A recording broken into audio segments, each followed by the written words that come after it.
Welcome to Steve's Cottage with Steve Horner. Steve Horner, a former radio talk show host, helps spotlight the source of today's social chaos while offering practical solutions to the problems negatively affecting you and your family. And now, here's Steve. Extra! Read all about it. Extra, read all about it. Trump vindicated. It was all a malicious witchcraft. Trump was right. There was no Russian collusion. Read all about it. All made up to keep Trump from winning re-election. FBI agent taken into custody. Spills the beans on the whole phony gig. Operation Extra. Read all about it. Peter Baker and the entire sleazebags at the New York Times and Washington Post, lying, traitorous scoundrels. Adam Schiff and other hateful Democratic legislators, lying, traitorous scoundrels. Read all about it. Hillary Clinton and other involved in the Steele dossier, lying, traitorous scoundrels. The FBI, the entire Klan, and from former director Robert Mueller on down, lying, traitorous scoundrels. Read all about it. President Biden and his entire sleaze weasel family, lying, traitorous scoundrels. The Associated Press from the top on down, lying, traitorous scoundrels. Extra. Read all about it. Trump vindicated. Trump tweets about the newly charged FBI agent. I hope he rots in hell.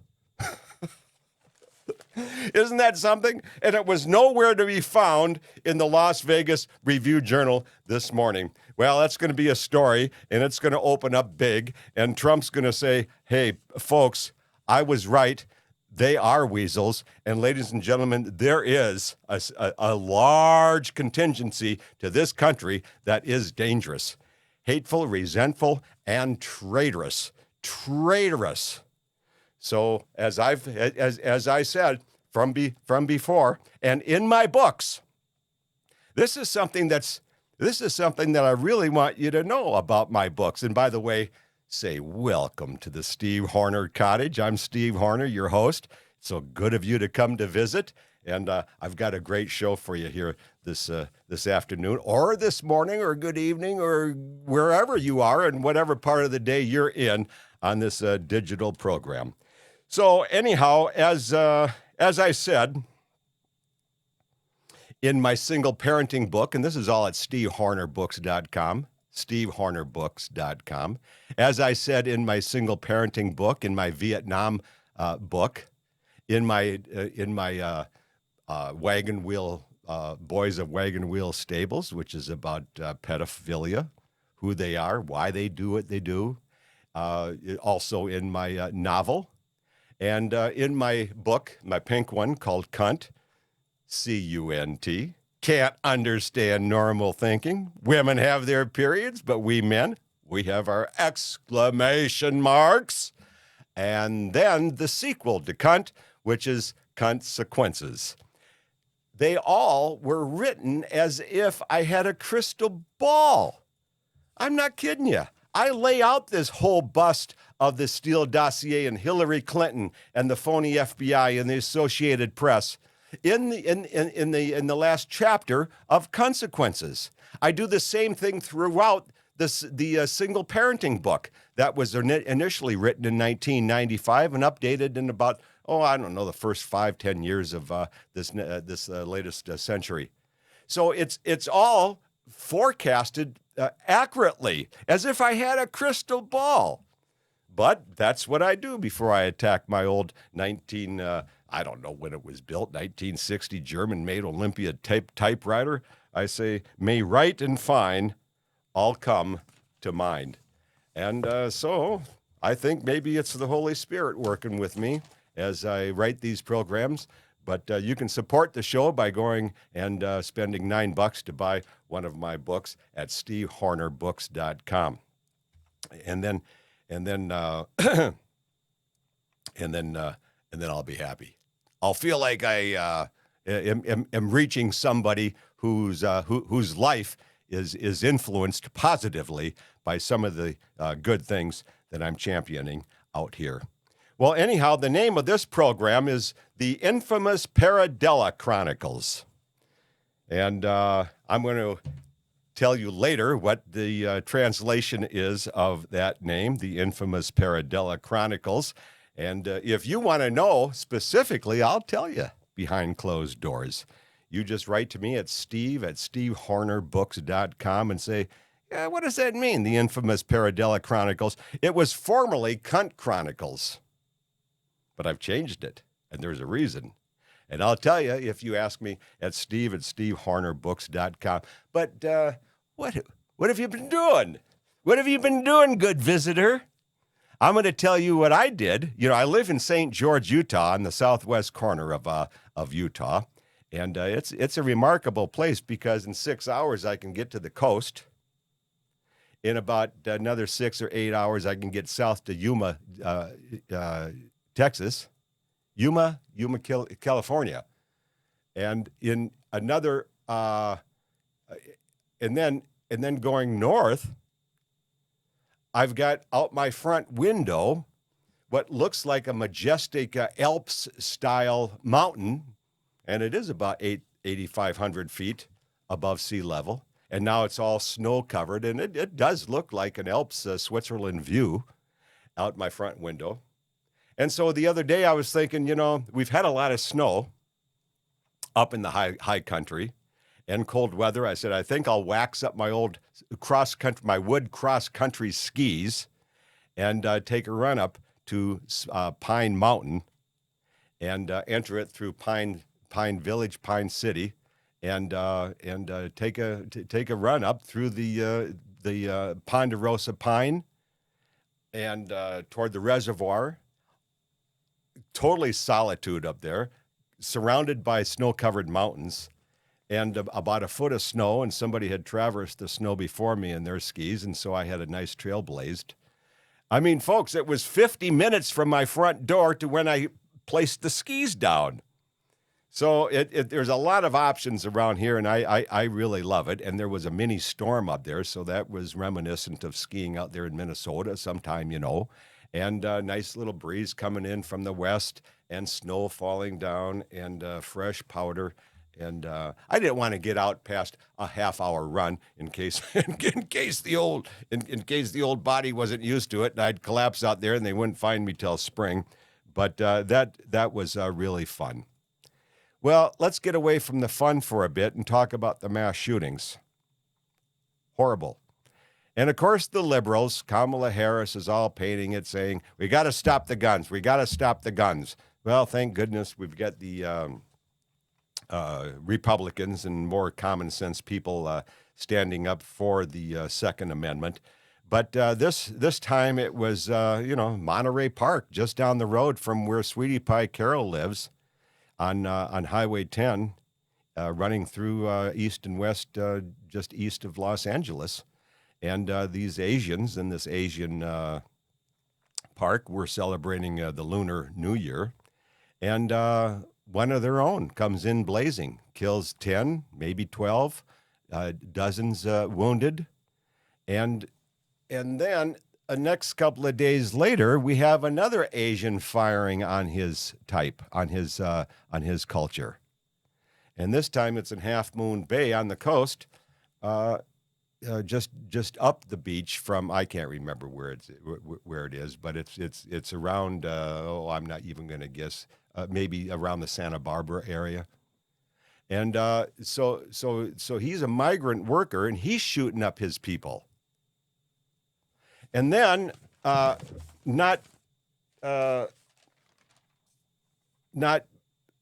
the next day, there's a story in the newspaper that, now follow me on this, because this is important. It shows a real paradox and hypocrisy about these laws. In the newspaper, a couple of days later, it reflects on a Memphis, Tennessee shooter.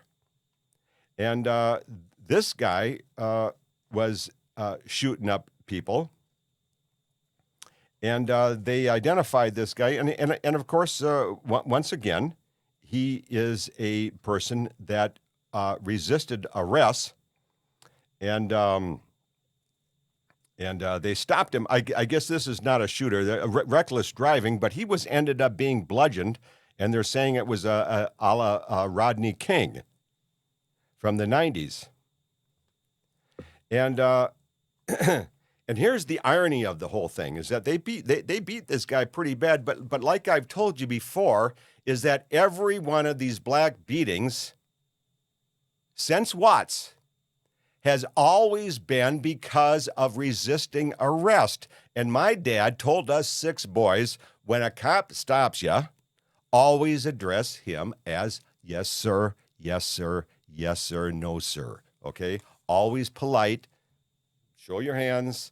Well, that was even before the day of show your hands, because it would be unthinkable to have a gun with you and shoot a cop. But these days, put your hands up on the steering wheel and be sensible. But here's the point I'm making on this, is that all 5 of these cops were black, beating the hell out of this black guy. So they can't call it a race or hate crime, can they? Just like these two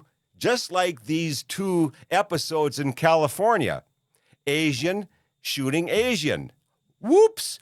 We can't call it a hate crime. What else can we call it? No motive. We can't find a race crime. No, we can't really do that anymore either. We're kind of in a pinch here. We're in a corner. What can we call it? No motive. Sheriffs say, we don't know what happened. I'll tell you what happened. It's like this Stephen Paddock back in October 1st of 2017. He's up high, 33 floors, and he's shooting down on a country festival. Kills 60, wounds nearly 400 with automatic weapons.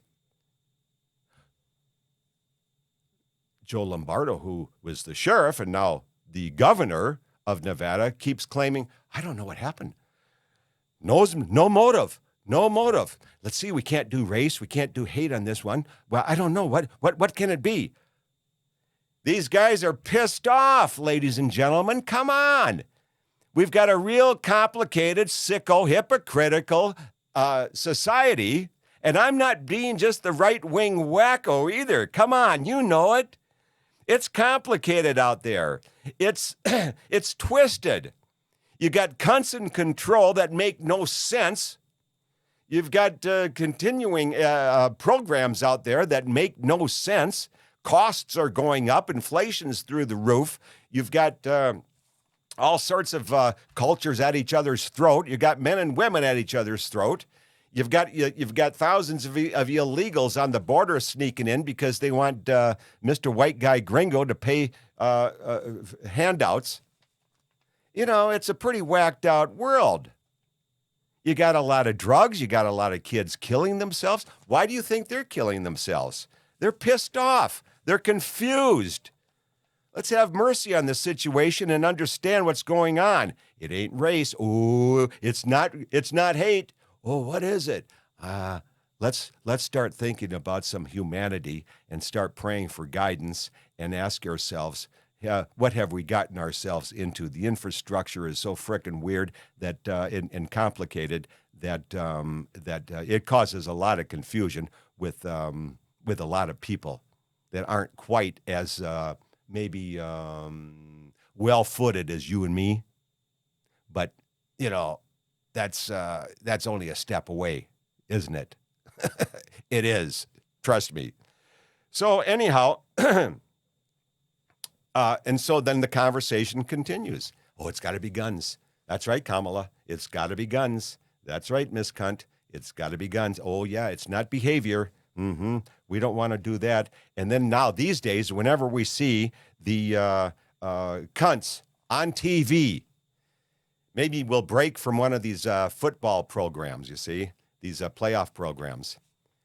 Make sure you stay tuned next on CBS. This Laura Croft look-alike and sound-alike. Let's call her Kitty Cunt. She blasts her way into the offices of the bad people, and she's there fighting for the red, white, and blue.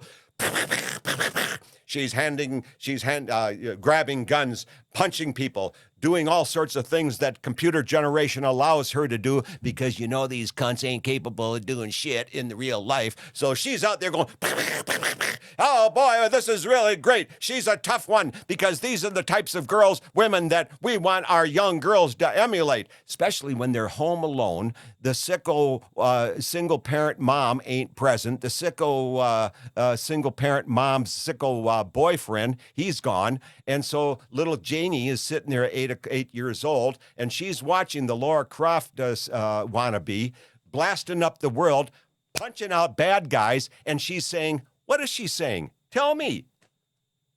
I want to be like her. I want to be like her. Meanwhile, Kitty Cunt is being interviewed by some cunt on CBS morning show saying, we got to get rid of these guns. We got to get rid of these guns. They are just a bad influence for our society. Meanwhile, Kitty Cunt keeps shooting up the screen, and little Janie is continuing to be influenced by Kitty Cunt. What a sickle world. Makes no sense. Hypocritical. Like cutting your wrist and saying, I wonder why I keep bleeding. It's cunts out of control is what it is. Well, listen, let's get to some of the fun here. This is, excuse me, a title of a episode or a segment of the program that I used to call Cunt Chronicles, but now I'm calling it the infamous Paradela Chronicles. And so for an explanation of that, you email me, steve@stevehornerbooks.com. And this is what cunts are capable of doing. It just amazes me. And I've been trying to get to this batch for quite a while. But this UFC president, Dana White, well, he was caught, slapping his wife in Cabo San Lucas here on New Year's Eve. And in the video, White and his wife, Ann, were with a group. They were drinking a lot, and then one puts their wrist on the other person to pull it away and exchange words and slaps, and he responds slapping. Now, first off, what you ought to know about domestic abuse is between the men and the women, it's always, 90% of the time, that's a conflict. That's a contradiction. All the time, 90%. About 90% of the time is the number I remember reading. The woman draws blood first. Now you're going to say, well, she has to protect herself. I don't know. She's the one that does the knife. She's the one that does the frying pan. 90% of the time, the woman draws blood first. So she's not the little Miss Innocent in many of these cases, okay? You know that. I know that. Okay, well, so anyhow.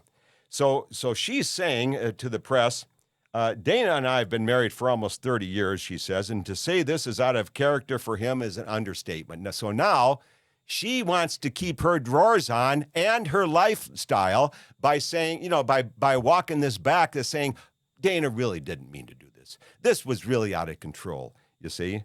Nothing like this has ever happened before. We were drinking too much and so on and so forth. But she's the one that called the cops. You see? And then Dana, the pussy boy, comes and he says, you don't ever put your hands on a woman. What a sucker. What a chump. Okay? You're married to a cunt, dude. Those of us who are not married to cunts, we don't hit them because we love them and revere them, and we are harmonious with our relationship. I personally have never hit a woman. Honestly, never. I've had several strike me. Oh, you arrogant asshole.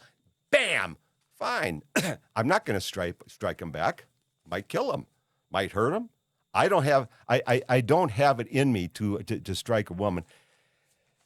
Except, and I know I've put myself in this position sometime, if I'm walking home or if I'm doing something, I got some girls that I know are going to treat me bad. I'm going to work to defend myself because I know those cunts are out there. Here's another hypocritical thing about the Paradela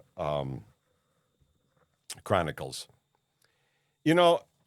Timothy, 1 Timothy, chapter 2, 5-8, vindicates me by talking about the different genders, because in that it says women should never have any power over man. Women should be seen and not heard, seen but not heard. They should not be involved in public policy making. So I'm not the first one to be promoting this idea that maybe the problems arise from women being put in positions of public policy making, because from the evidence I see, it doesn't make any sense. But they sure shouldn't be in the churches. But yet here's an article with a whole bunch of women in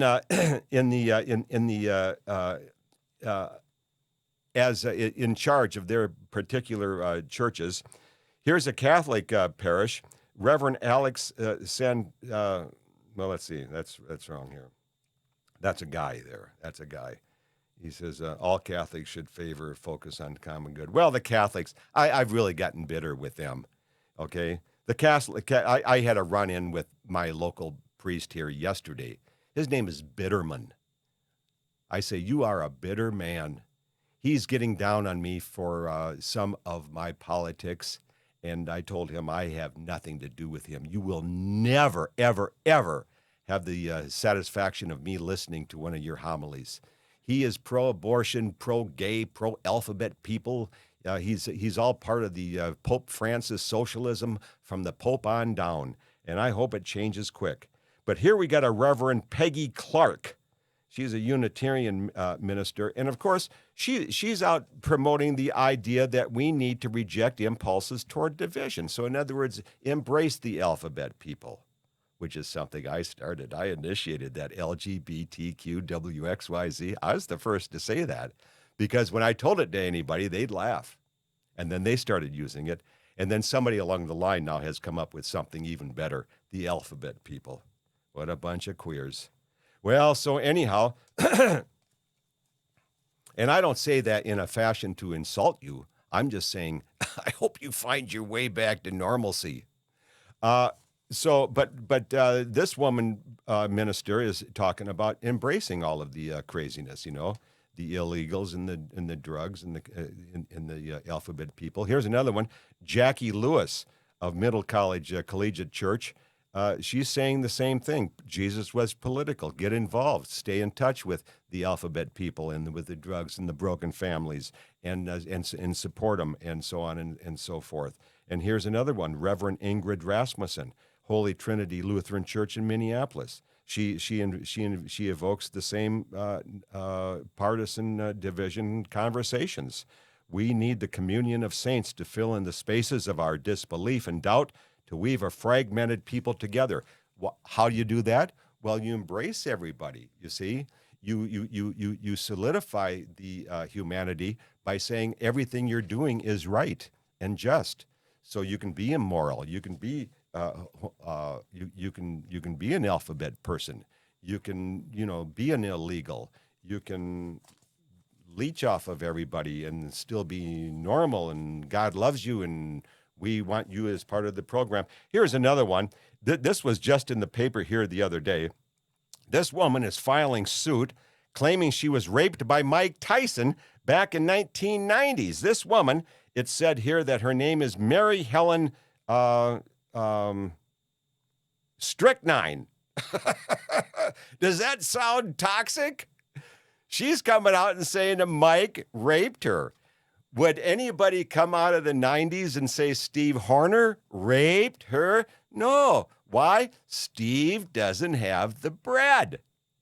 But Mary Helen Strychnine has found somebody with a lot of bread and a greedy lawyer to jump on the bandwagon and get poor old Mike's money, which is possible. But I hope Mike gets out of that, because I'll bet Mary Helen Strychnine is a cunt. Just my hunch. Well, ladies and gentlemen, the 25 minutes just really flies past. Hope you enjoyed the show. Go to stevehornerbooks.com, show your love, and buy a book. And if you got a question about the Paradela show, then give me a call. Give me an email, steve@stevehornerbooks.com. But it's been a fun show. And next week, I'm going to get into something different. I thought But cunts will always be the foundation, and you'll see how that works in. Because if you work from inconsistency and hypocrisy, anything you build on top of it, it's going to be wobbly. I'm going to talk about volunteer work and the nobleness of that. So until the next time, you stay on that rugged, untraveled trail, because it'll give you the most rewards. It's the toughest, but it has the best views. So until you come to visit me again, this is Steve Horner telling you, you stay cool and take real good Thanks care for of joining yourself. us. Visit Steve's Cottage again with Steve Horner.